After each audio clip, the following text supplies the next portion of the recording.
2022 সালে যুক্তরাষ্ট্রের সীমান্তরক্ষীদের হাতে 25 লাখের বেশি মানুষ আটক হয়েছে। তাদের অনেকেই কায়োটি নামে পরিচিত পাচারকারীদের প্রলোভনে পড়ে দেশটিতে এসেছিলেন। কায়োটি হলো চোরা কারবারিদের একটি অপরাধী চক্র। তারা বিভিন্ন কার্টেলের সাথে সমন্বিতভাবে মেক্সিকো যুক্তরাষ্ট্র সীমান্ত দিয়ে মানুষ এবং পণ্য পরিবহন করে। সীমান্ত পার করিয়ে দেয়া বাবদ 3 থেকে 75,000 US ডলার পর্যন্ত অর্থ নিয়ে থাকে এই চক্র। আর সামাজিক যোগাযোগ মাধ্যমের সুবিধা নিয়ে তারা এখন সহজেই এমন বেআইনি কার্যক্রম নিয়ে হাজির হচ্ছেন। টিকটকের অন্ধকার জগতে স্বাগতম।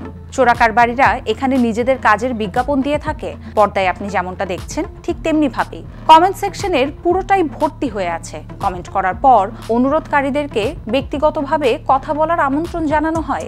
ভিয়াকেস আ এস্তাদোস উনিদোস গারান্তিসাদোস লিখে সার্চ দিলেই হবে।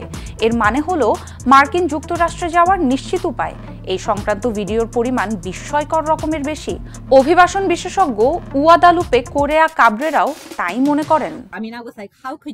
আমি ভাবতাম যে কায়োটিরা কিভাবে টিকটক ব্যবহার করবে।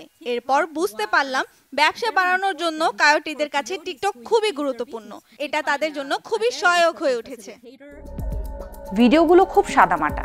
এতে থাকে ভ্রমণকারীদের কিছু ছবি, যুক্তরাষ্ট্রের কোনো শহর এবং গ্রাহকদের আশ্বস্ত করার জন্য একটি বার্তা। এটি এমন এক ব্যবসা যা ফেসবুকেও ছড়িয়ে পড়ছে। ফেসবুকের মার্কেট প্লেসে পুরনো মুঠোফোন বা গাড়ির বিজ্ঞাপনের সাথে মানব পাচারকারীদের বিজ্ঞাপনও দেখা যায়। ফেসবুকের মার্কেট প্লেস এমন একটি জায়গা যা বিক্রেতাদের সাথে সহজে যোগাযোগ করার উপায় তৈরি করে দেয়।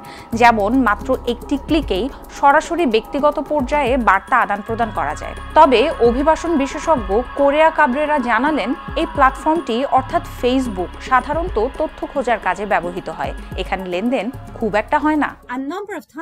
বেশ কয়েকবার তারা খরচ সম্পর্কে, ভ্রমণের পথ সম্পর্কে তথ্য পায়। এর উদ্দেশ্য হলো তথ্য সরবরাহ করা এবং অনেক ক্ষেত্রেই আপনি দেখবেন লেনদেন হোয়াটসঅ্যাপের মাধ্যমে বেশি হয়। টিকটক এবং ফেসবুকের নীতি অনুযায়ী মানব পাচার উদ্বুদ্ধ করে এমন যে কোনো পোস্ট নিষিদ্ধ। এমন নীতিমালা থাকার পরও প্ল্যাটফর্ম দুটিতে ব্যাপকভাবে এমন কার্যকলাপ চলছে। আরও গুরুতর বিষয় হলো এমন সব পোস্ট থেকে প্ল্যাটফর্ম দুটি সরাসরি মুনাফা করে থাকে। মানুষ যতবার এদের সেবা সম্পর্কে সার্চ করে, ফেসবুক প্রতিবার সেখান থেকে একটি লভ্যাংশ পায়।